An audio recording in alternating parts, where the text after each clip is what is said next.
Hey, good morning, everybody. Welcome back. Oh, wow. We got some stuff to talk about. Shout out to everybody who's been feeding me all the info. For those people who wonder, like, how do you know all this stuff, or how are you getting all this stuff? There are cool ass people that are feeding me info for the time being. So yeah, while I may not have the phone in hand to show you guys on my end, there are several people that can. So Oscar, good morning to you, man. What's going on, bro? How's your morning going? My morning is going great. Just woke up probably like 15 minutes ago. So I'm not going to be live very long. But happy Halloween to you and to everybody else. Of course, I got a message for the kiddos out there. I'll discuss that at the end of this broadcast. But yeah, the Pixel 6 and 6 Pro camera issues, things that people are noticing about the cameras, and going to talk about it. Also, the YouTube Studios app is crashing for other people on Android 12. So, hey, Sneed, good morning, man. Happy Halloween. Putting some work in. Yeah, man. Sneed will transform into the Hulk for Halloween. So, don't make him angry, people. You wouldn't like him if he was angry. But anyways, without wasting any time, I'm not going to be live too long. Let's talk about the Pixel 6 and 6 Pro cameras. And people are reporting some issues, mostly with the 6 Pro, with the camera itself. And a couple of things you can notice about it. One, on live streams. So we'll start off with that one first. With live streams, when you're live streaming with the Pixel 6 Pro, there seems to be this thing where it has like a slow stutter that happens with movement in front of the camera, which people are starting to report on. Last night, Carlos was live streaming from the Pixel 6 Pro, and you can see that happening this morning. After I was watching Sneed's live stream that he did not that long ago, and he was talking about the new iPhones that he got. You can see it in the very beginning of that live stream, right? When you see his hands come into the play of the shot, it's like a slow, kind of like jittery, slow motion stutter, even though it's not in slow-mo mode. So that is something that other people are reporting too. You're seeing it on Twitter. Some people are talking about it. And that seems to be a problem with the 6 Pro's camera. I really didn't see too much of that on the 6. Carlos was doing a live stream last night from the 6 also. Like, he ended the live stream on the 6 Pro and went to the 6 and did a live on that. And it was doing fairly okay. But here's another issue that we noticed about the cameras on the Pixel 6. And that is when using the Pixel 6 to stream, and you're in motion, right? You use it as a dash cam or anything like that, and it tends to try and focus on subjects while moving, that it causes this weird in and out focus. It's just in and out, like, constantly.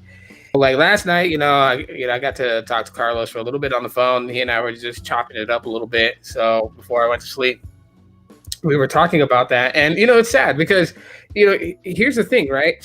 We know that Carlos loves his iPhones. Hands down, when it comes to Apple, he really backs their products, right?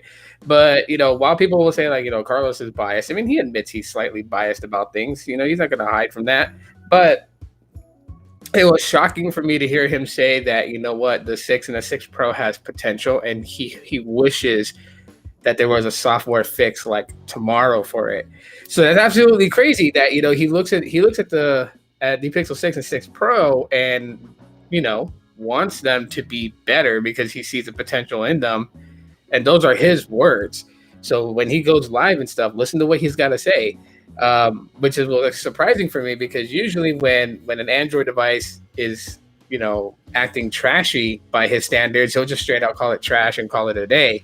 In this one, it's like, it's not doing good, but he wants it to do good. So it's just it's so different of Carlos to feel that way. So this is where my interest in the Pixel 6 really peaks even higher, is that if Carlos is going to sit there and look at the phone and say, I want this thing to work, but it's having issues, I can't hide the fact that it's having issues, but I want it to work. It's like, oh wow, even you are trying to push it to, be the best that it can be. So these are things that I feel like that, Google can definitely mitigate with software update to fix some of those things. Now, what do we suspect is the culprit behind the cameras and things like that?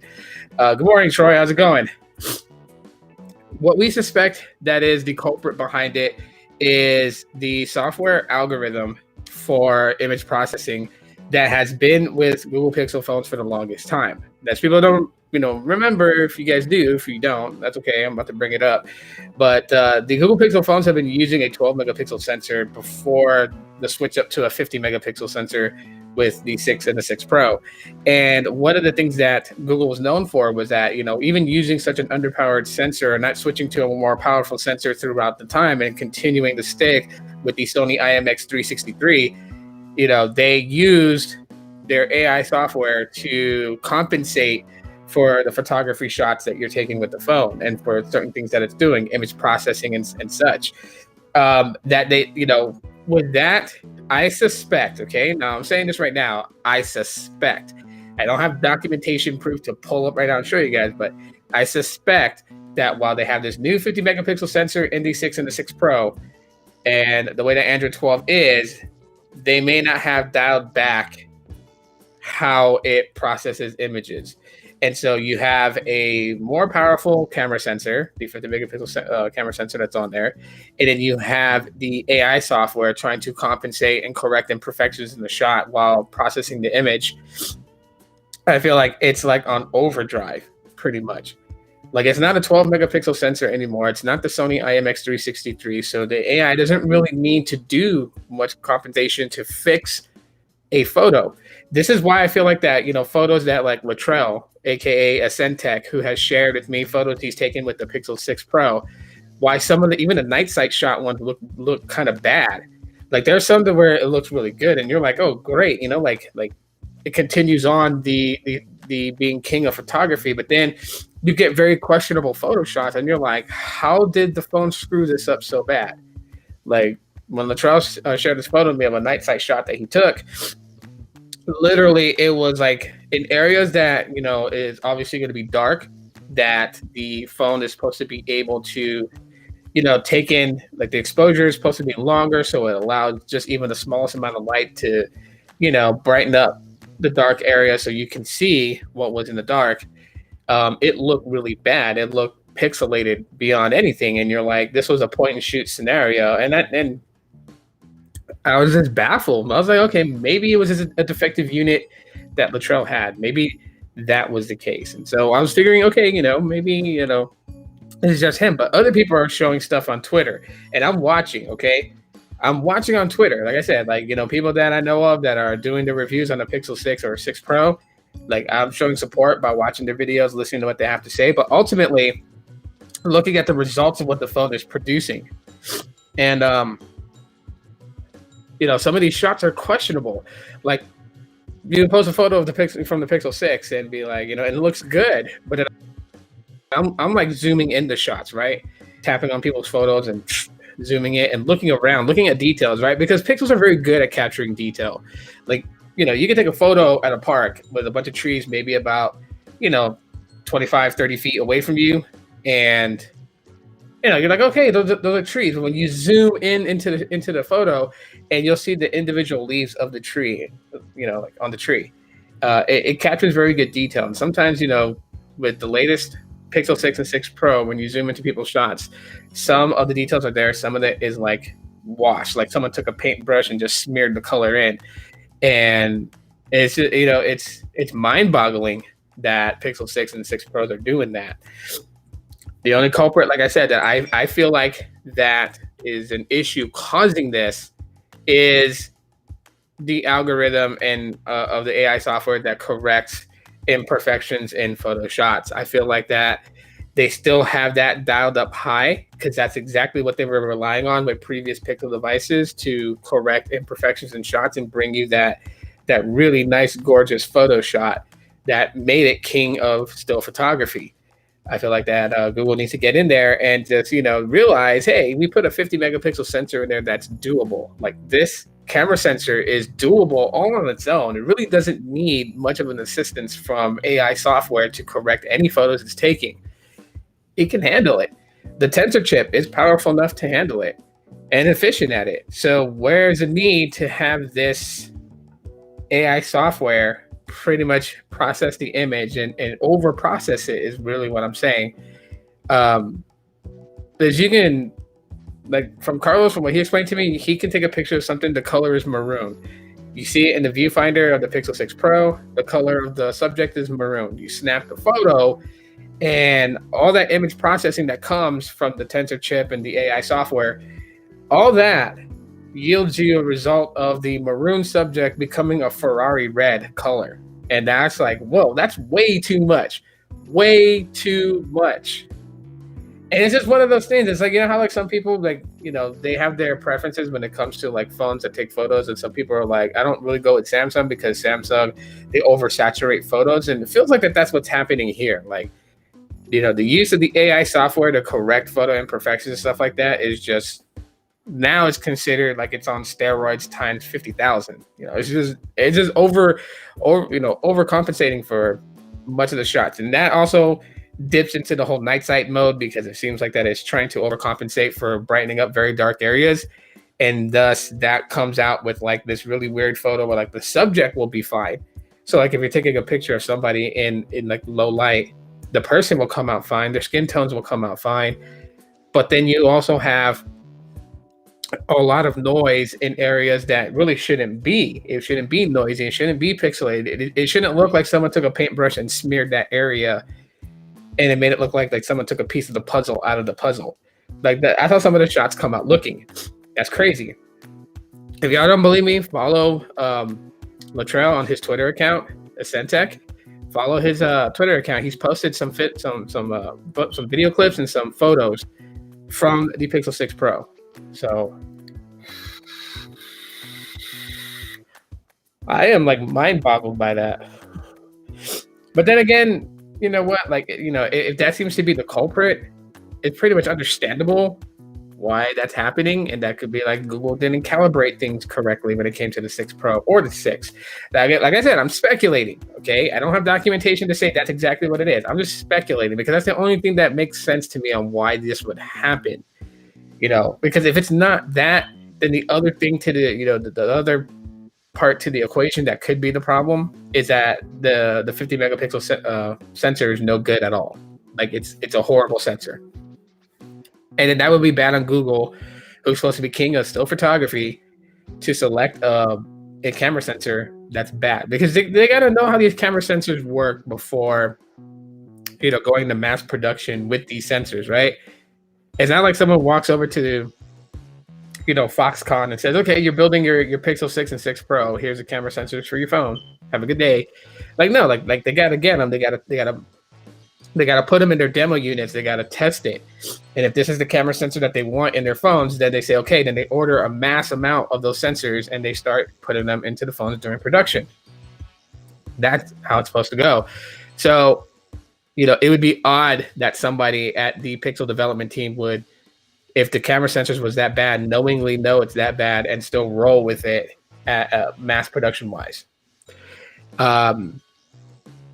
So besides the cameras, there's also issues with Android 12. Now, this is not really technically the Pixel 6 and 6 Pro's fault, because I experienced the same problems on my Pixel phones, and I have the Pixel 5, the 4a, the 4, the 3A, and the 3, and they all have this problem when it comes to the YouTube Studios app.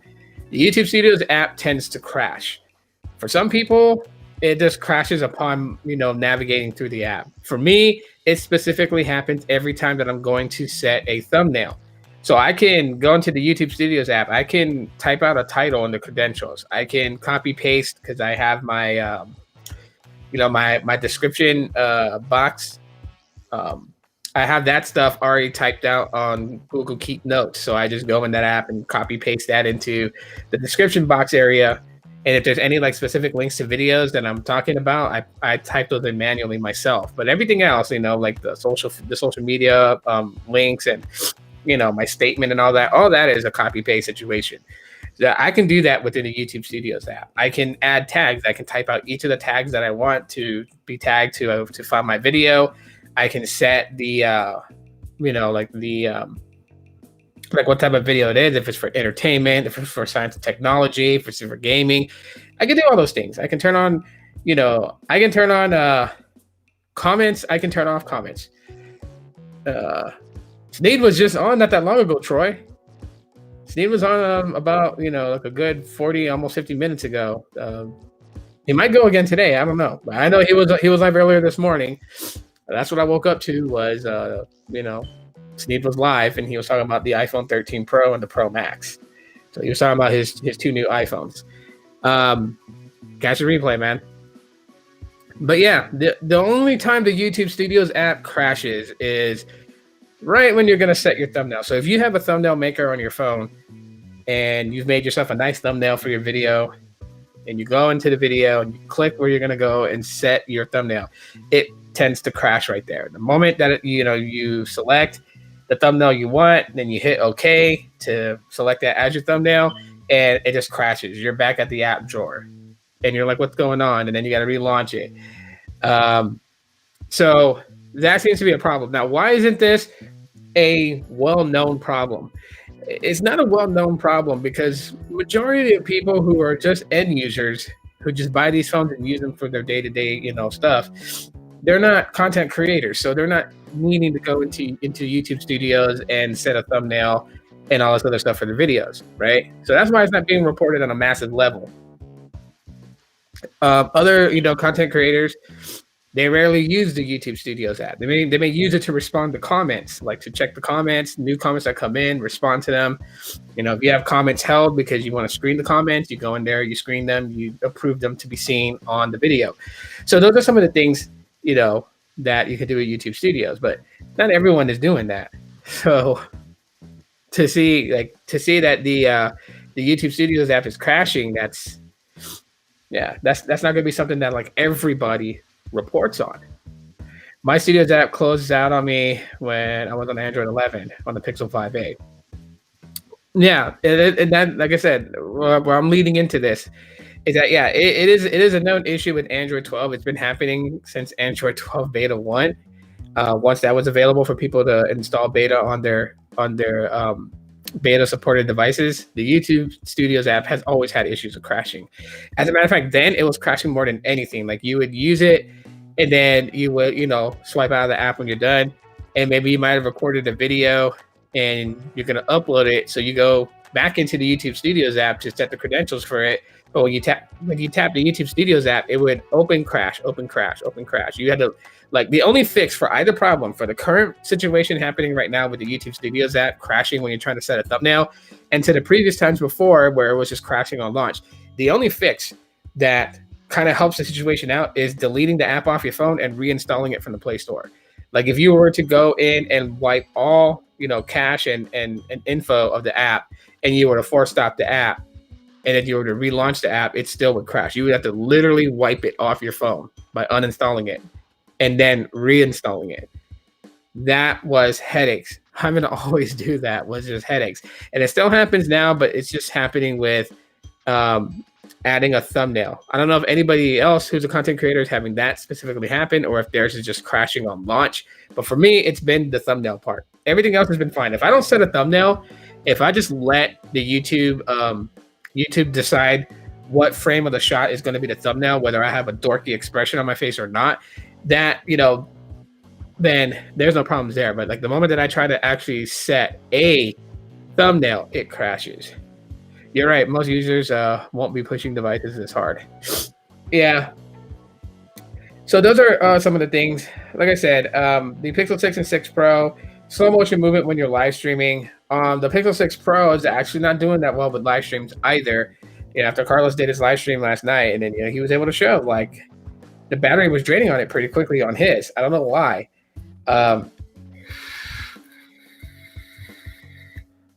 It's interesting because he goes live on the 6, and on the Pixel 6, the battery seems to maintain better. They have the same chip inside of them, so it's not an issue of like what chip are these devices using. They're using the same chip.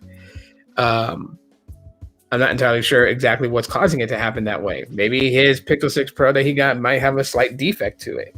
Who knows? But this stuff can be mitigated with software. But like I was telling Carlos last night, while for myself, me being a nerd and a Pixel fanboy, while I can look at something like that and say, okay, you know what? Like I can still use the phone. It's not really going to bother me. I can't speak for everybody else on that. Everybody is different. The one thing that I do understand is that most end users, the ones who are not content creators, geeks or nerds and stuff like that, most of them, they don't want something half baked when they buy it at full price, right? I think it was Flossie Carter who said it, and a lot of people were hanging on what he said when he was talking about, if you're going to give me something half baked, then I'll give you half the money of it right now, and when you get it fully fixed, then I'll give you the rest of the money for the full amount. And people were in support of that. Like, yeah, we should do that. Companies should do that. If Google puts out half-baked stuff, then, if they're like, the Pixel 6 is $599, so $600, then I'll give you $300 now for it. And when you fix all the issues that's been known, I'll give you the other $300 later. People really feel like that should how things should be. Because with Google, it sucks to say it, but it's the absolute truth. Google Pixel phones get better over time. Every time a new Pixel phone comes out, there's always some sort of issue that happens with it. The cameras is buggy, the battery life is like crappy, the software, transitions and things like that is just god awful, and it happens at the very, very early stages of the Pixel, the new Pixel phones coming out. And then it's like 3 months later, the reviews start to become more positive by people, because a lot of the stuff that they were complaining about in their initial impressions and everything has been mitigated with software update that corrected the issue or kind of band-aid the issue of whatever they decide to do. And then so going forward, it gets better. But that's not what we pay for. Like end users who are non-geeks, who are not following the tech community, who just really want to buy a phone, take it out the box, they want it to work. They're not the type of person that's going to say, okay, well, they're going to mitigate this later on with software. So, updates. Like that's not everyday people. Everyday people is like, I want it to work now. Regular people, regular customers are the JG Wentworths. It's their Pixel 6 and 6 Pro, and they want it to work now. That's their mentality. And they're not wrong for that. Because I feel like that when content creators such as myself, if we continue to make videos and we decide to go ahead and sweep some of the stuff under the rug, we're also part of the problem. We're also part of the problem because we're like, oh, well, yeah, this is not working right. But don't worry, people. They'll fix it in time with a software update. They'll fix that. Don't worry about it. Go ahead and buy the phone because they'll fix it maybe like in 2 or 3 months from now. Like we're giving these companies a pass. We're allowing them to say, okay, you know what? Like the reception of what we put out last time was overwhelmingly good.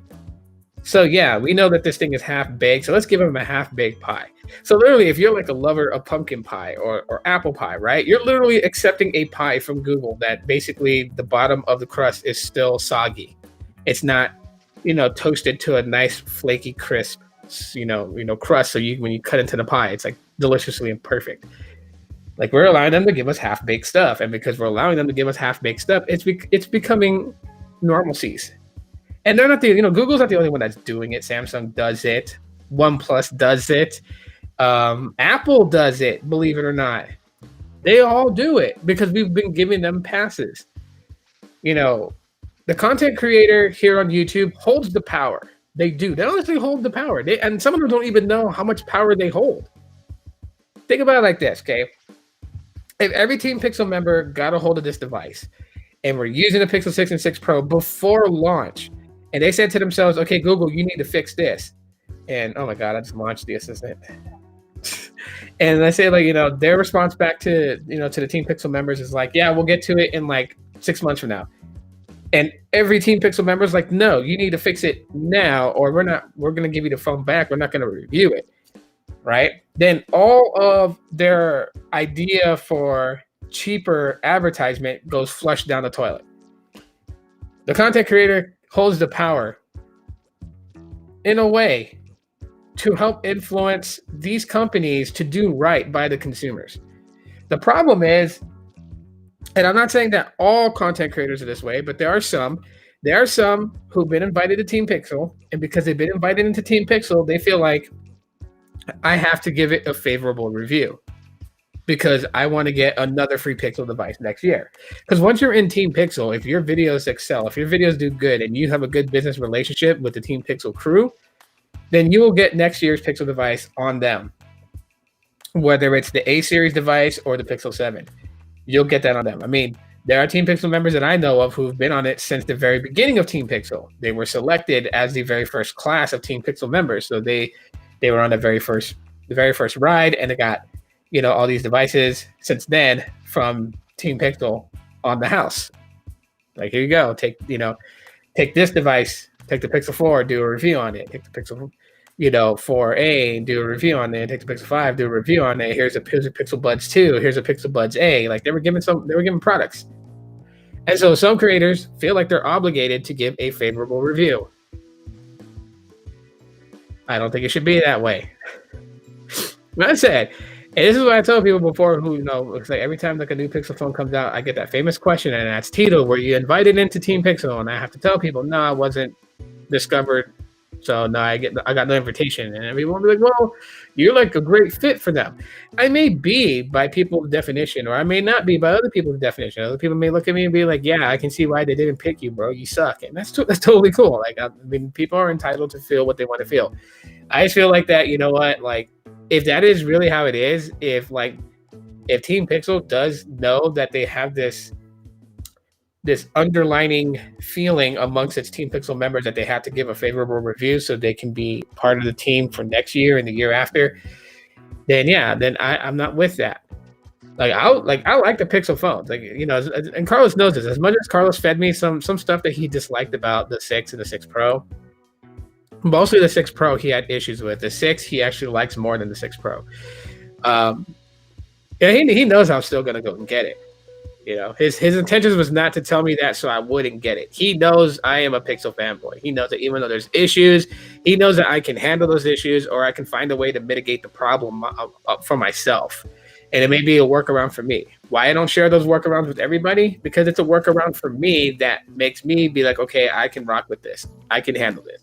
It doesn't mean that it's going to make it the best phone for everybody else if I gave them the same steps that I did to mitigate the problem for myself. Then people are just going to be like, yo, this still sucks. If it's the whole camera thing and it's still happening, then if there's no way to mitigate that right now with any type of workaround or whatever, people are going to be pissed. Now, does this mean that this is plaguing all the Pixel 6 and 6 Pros? Obviously not, because there are people who have the Pixel 6 Pro that's not reporting any of these problems at all whatsoever. There are people who are just like, they're having a blast, 100% foolproof time with the Pixel 6 and the 6 Pro. And so, I'm not going to knock them and say, oh, well, they must be lying because they have to have problems. Like, no, not every, these things come out in batches. Hold on one sec. I'll be right back.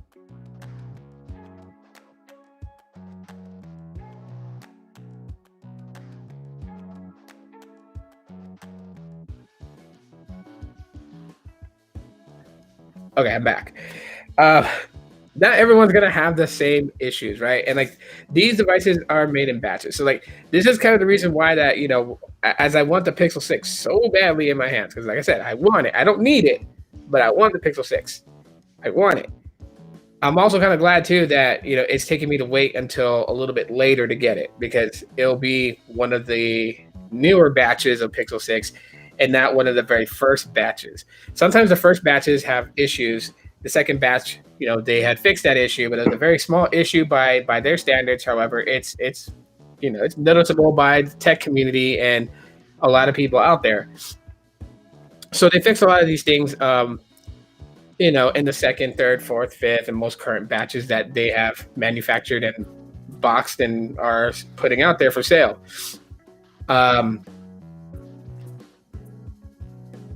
I'd rather be on a more newer batch, or not newer. So not the very first batch of Pixel 6 that comes out, but I don't want to be on the most current batch of Pixel 6 that comes out. I want to be right in the middle, where a lot of people have picked up Pixel 6s from that particular batch created, and none of them are having problems. Because then I know that mine won't have a problem.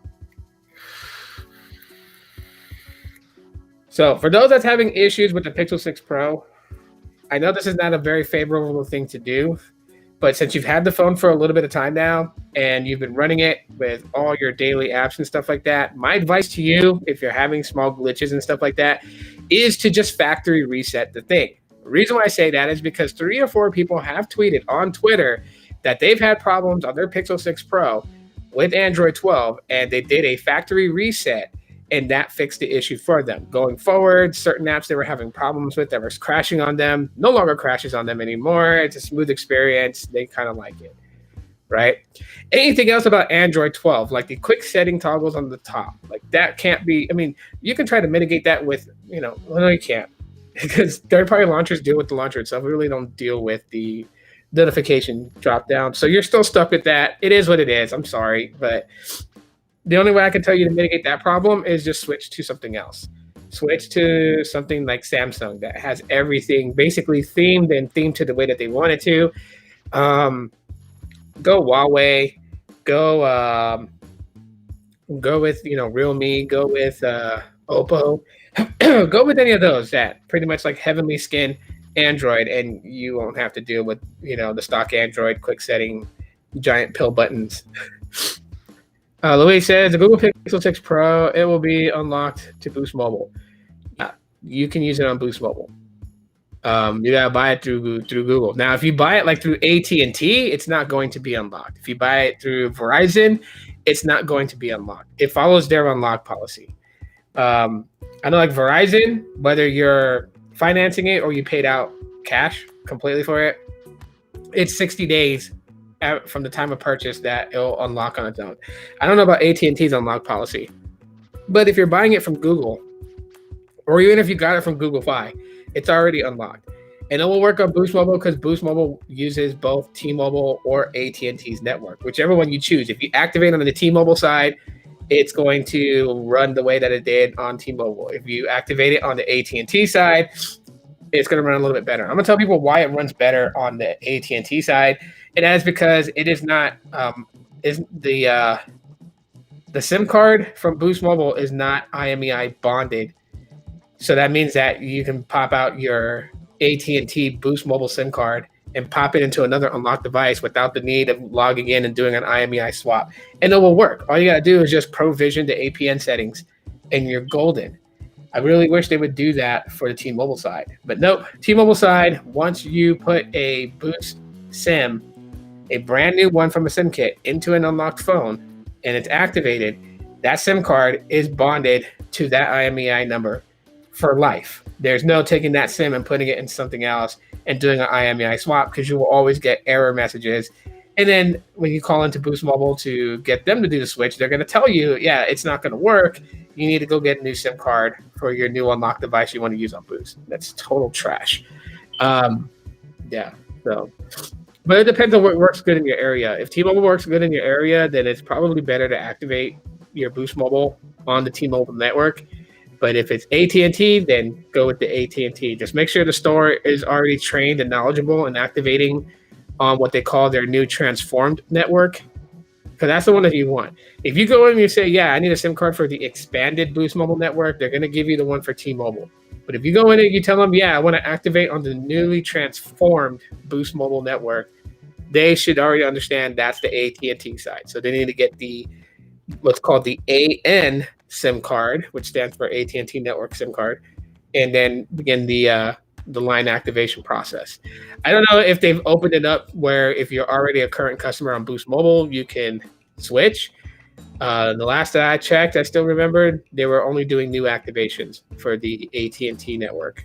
So you had to open up a new account or a new line of service. Hopefully that changes soon, because if it does, since my Boost Mobile line is on the emergency broadband benefit program, I would love to be able to like switch to the AT&T access and just go in and get everything set up and put that SIM card, because then I can run that SIM card on any one of my Pixel phones.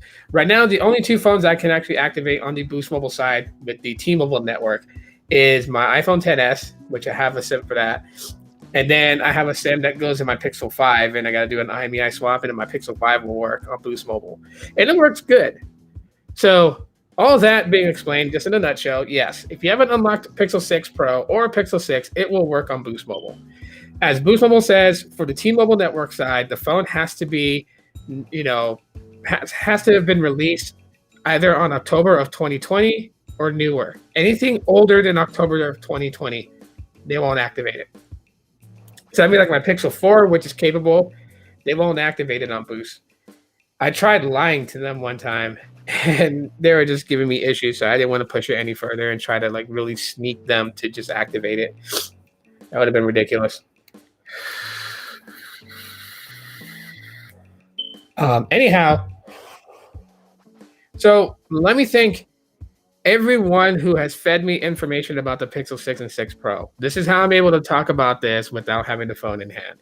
I know there's going to be some person's going to be like, you don't have the phone in hand, so no one should take you seriously. Okay, don't take me seriously. That's up to you. That's your choice. I'm not telling you you have to. But this is how I'm able to talk about these subjects. And then also, when people feed me this information of things that they're experiencing, it makes me think about like what's going on with the Pixel 6 and kind of like figure out what could possibly be doing this. So shouts out to all of them. They know who they are. I'm not going to drop names. I don't want people bugging them, but they know who they are, who's been giving me all this information and stuff like that, and sharing their experiences with me so I can think about things and decide what I want to talk about. I really appreciate them. Smoke alarm needs a battery. Yeah, I know. It's in the room where, what do you call it? My in-law staying in. So yeah. What's up? My little brother's in here. What's up, man? So those are some of the things that are pretty much like going on with the Pixel 6 and 6 Pro that can be mitigated with software update. And hopefully that happens. Hopefully it's not too far away.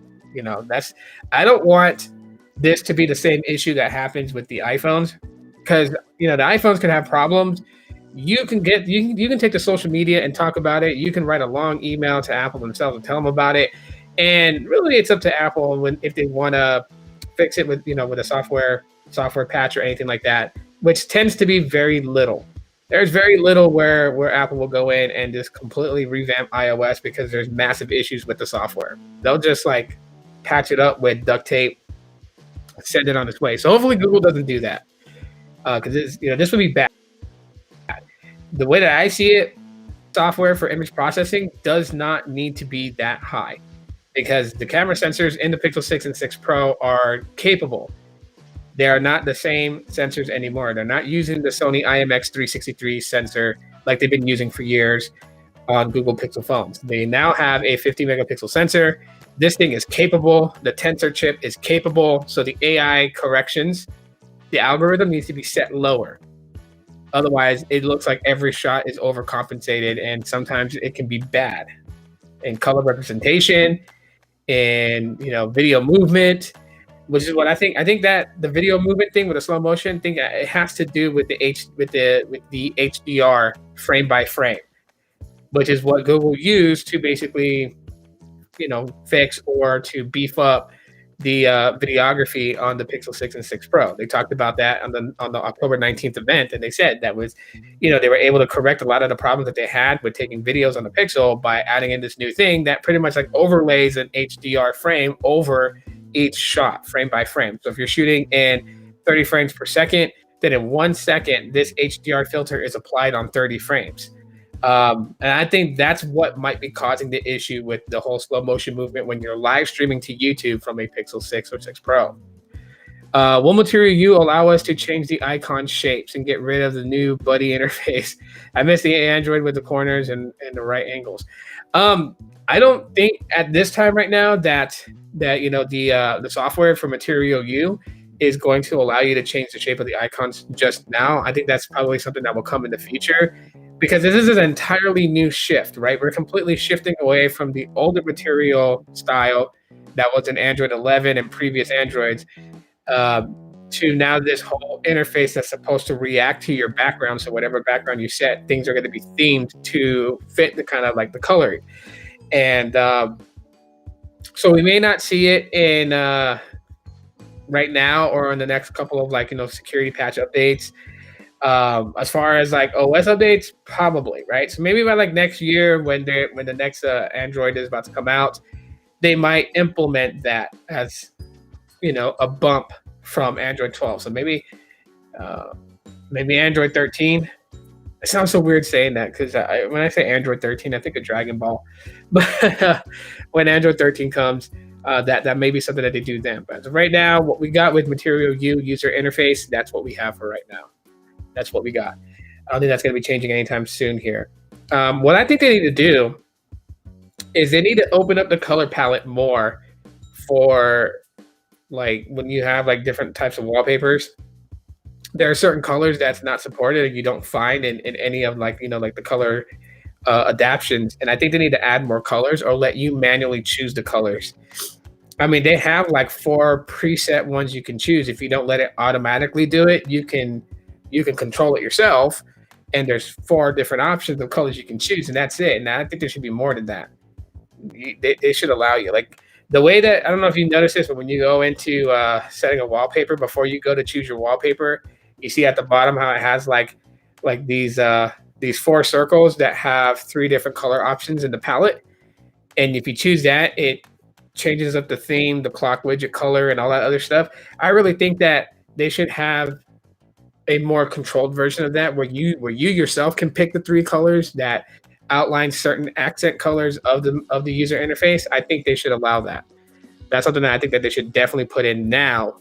Um, because then it's not really you, right? And then if it's not really you, then it's not really Material you because you don't have that control over it. So that's something that I feel like that they should kind of bring. Icon changes and stuff like that. I mean, I don't see them really working on it right away because there is the option of just downloading a third-party launcher. Even though third-party launchers are not going to work all that great on the Pixel phones, especially, you could do it that way if you wanted to change the icons. But I think that will be something that's added in the future. Okay, so we're about close to 45 minutes in, so I do have a special message for all the kids out there. And for those of you who have children yourself, please, please, please listen up. Tonight is Halloween, and tonight could be like a buttload of fun. This is a night that you go out there for kids, they trick or treat, they get all these wonderful, delicious, scrumptious candies that should last them until 2022. This is a night where you're out and about, and the streets should feel, spooky and cool. The contrast of everything should feel like you're in a Nightmare on Elm Street film.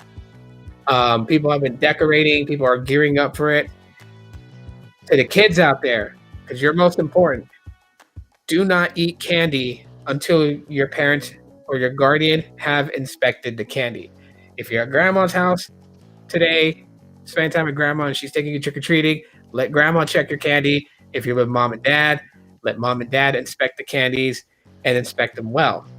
For the guardians and the parents, please do a wonderful job inspecting those candies.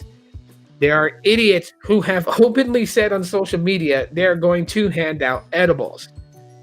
And if they're going to hand out edibles and you're letting your kids eat them, that's not good. You do what you want. I know. And you don't have kids, so this don't pertain to you. But yeah, please inspect the candies, right? When I was young, when I was growing up, the things we had to worry about were people doing something as stupid as putting like shards of glass in chocolate bars or stashing razor blades in them. These days, we got people that may not be doing razor blades and stuff like that, but putting drugs in candy, putting edibles in candy, and that's not good. So please inspect the candies, right? Inspect all of them. Don't just grab like the first top load, put it on the table, inspect, and say, "Oh, these are good," so the rest of them are good. Like, no, I know it's tedious, I know it takes time, but go through all of them. Go through all of them. Just to ensure that your kids are safe, right?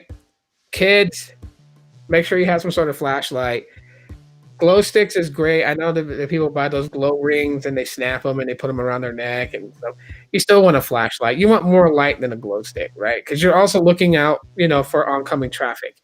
And this goes to a lot of the adults out there who are going to be attending Halloween parties. They're going to get hammered. You're doing shots, costume parties, all that other good stuff. Don't drive drunk. Don't get behind the wheel. If you're going to drink, make sure you have a designated driver home, or make plans to get like an Uber or taxi, or stay at a hotel nearby. but don't attempt it and think that you're good enough to drive and go home. Like, we want to make sure that all of you are going to be around tomorrow come November 1st, Dia de los Muertos. We want you around for then. Oh, is it also live on FB? I'm going there then. Yeah, I am live on Facebook as well. When I live stream like this, it's live streaming to YouTube, Facebook, and Twitter. Sometimes it goes to Twitch, but not every time. But yeah, be responsible. Don't be stupid. Okay, you don't know the whole goddamn world, so trust me. I've made a lot of mistakes in my life to understand this stuff. So I'll tell people at the end of the day, just because you think you know something doesn't mean it's always going to play out the way you think it is. So don't get behind the wheel when you're drunk. Okay, get home safely. Yeah, that's what I want to address.